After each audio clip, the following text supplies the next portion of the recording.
Estamos no Conecta Processo Penal em Debate, um podcast que trata de temas atuais de processo penal. Sou Nereu Giacomoli, professor da PUC do Rio Grande do Sul e advogado.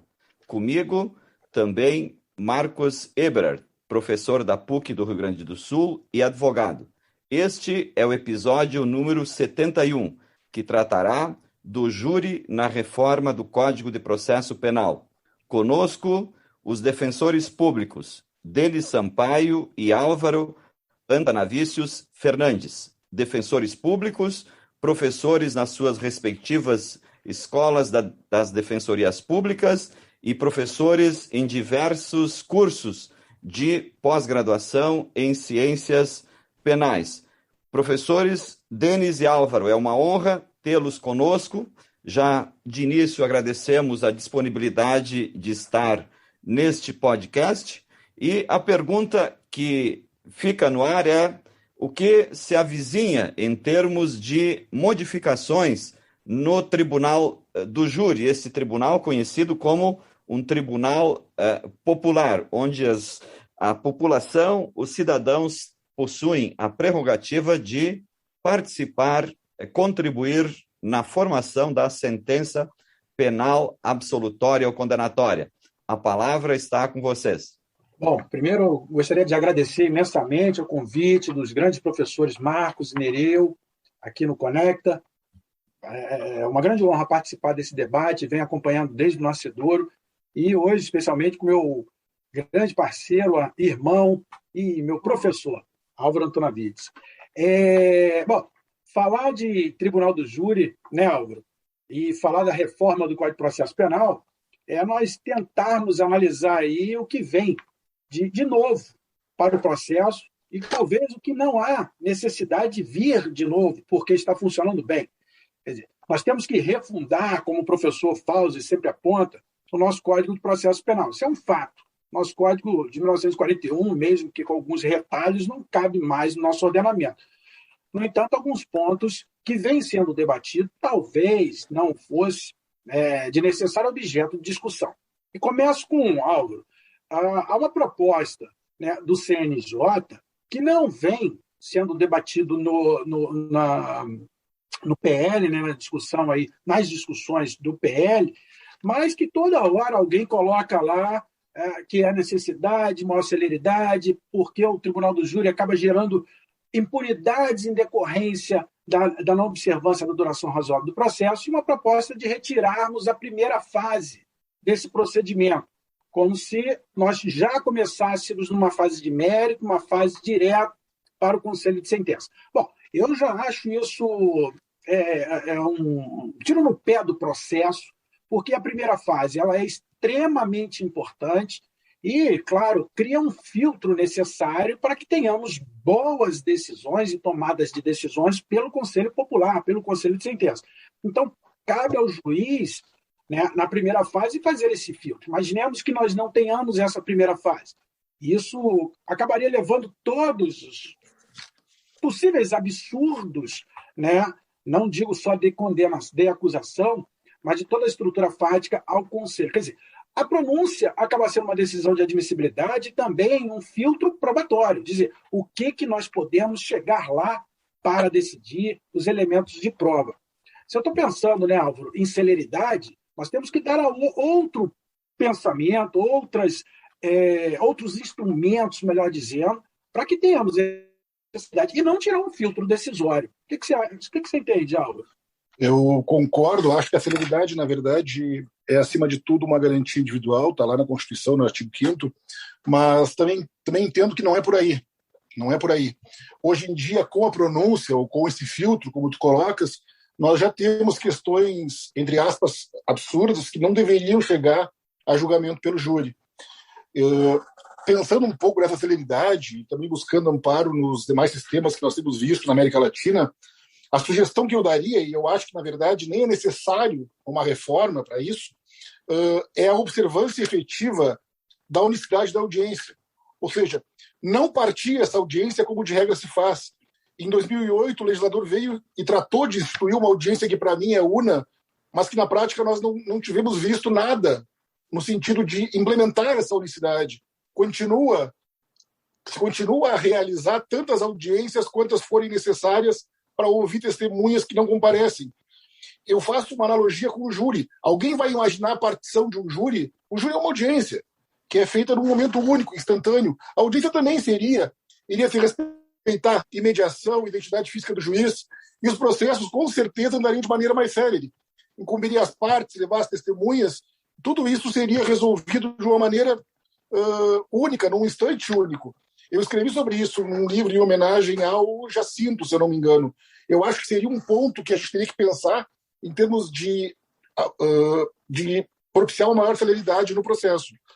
Enfim, eu acho que não se pode suprimir a pronúncia. Isso aí está para além do substitutivo, mas é algo importante que tem que se debater.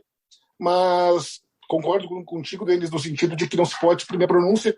Já com ela, nós temos questões delicadas que vão ao plenário, que não deveriam ir, o que dirá sem ela. Agora, esse teu ponto foi interessante, Álvaro, na questão, inclusive, probatória, na unicidade da audiência. Veja que questão interessante.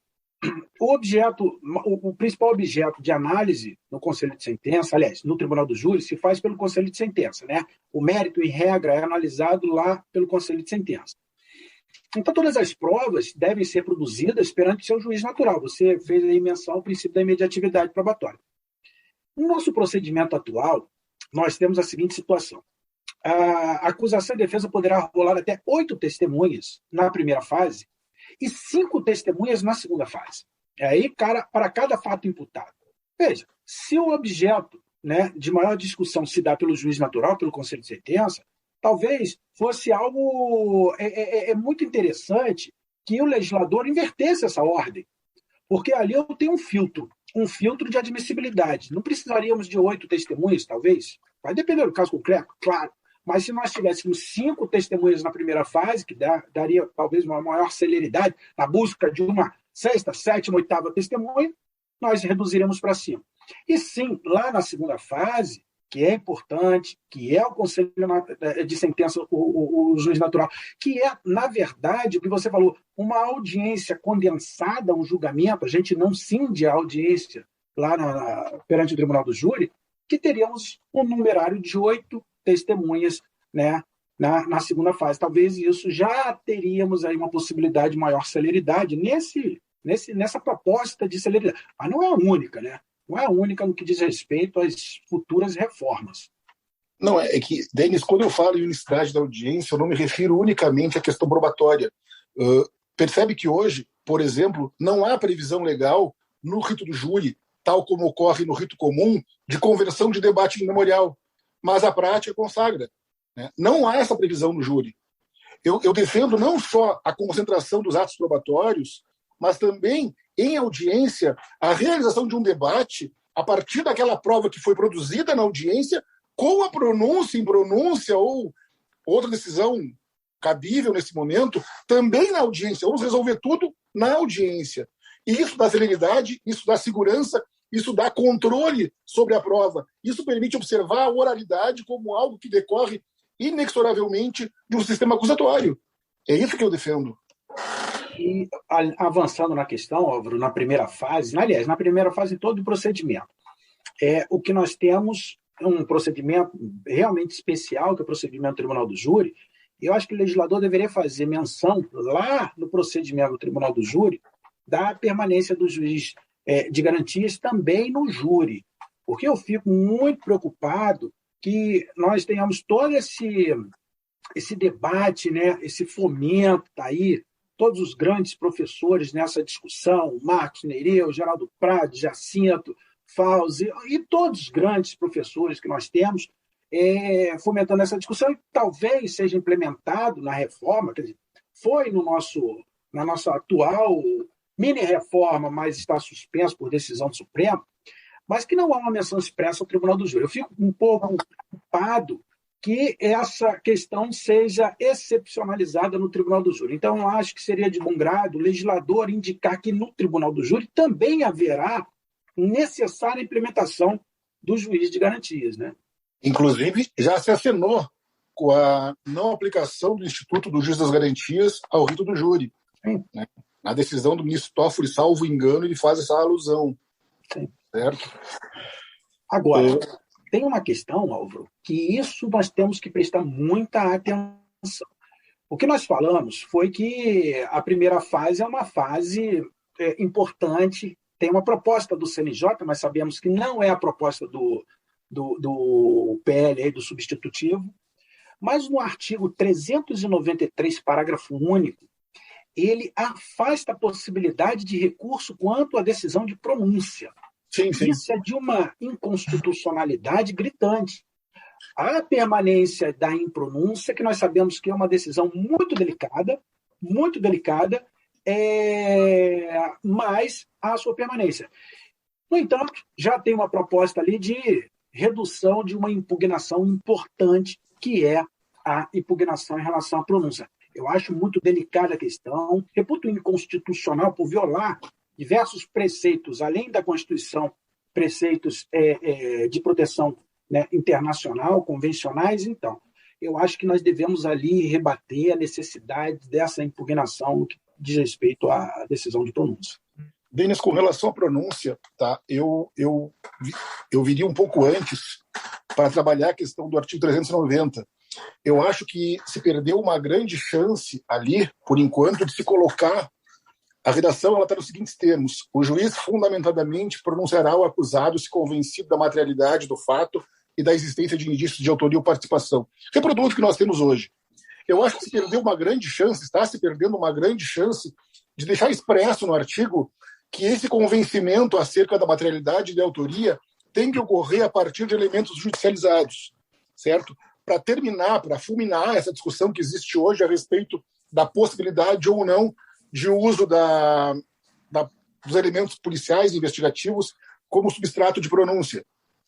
Porque, na verdade, admitindo uma pronúncia com base em elementos produzidos no inquérito, fatalmente tu vai ter uma futura eventual condenação com base em elementos de inquérito. Então, eu viria um pouco antes para discutir essa questão da pronúncia. Com relação à impronúncia, tem aquele parágrafo único em que o Fauzi bate forte, eu acho que o Rangel também bate forte, na possibilidade de reabertura do caso. Eu acho...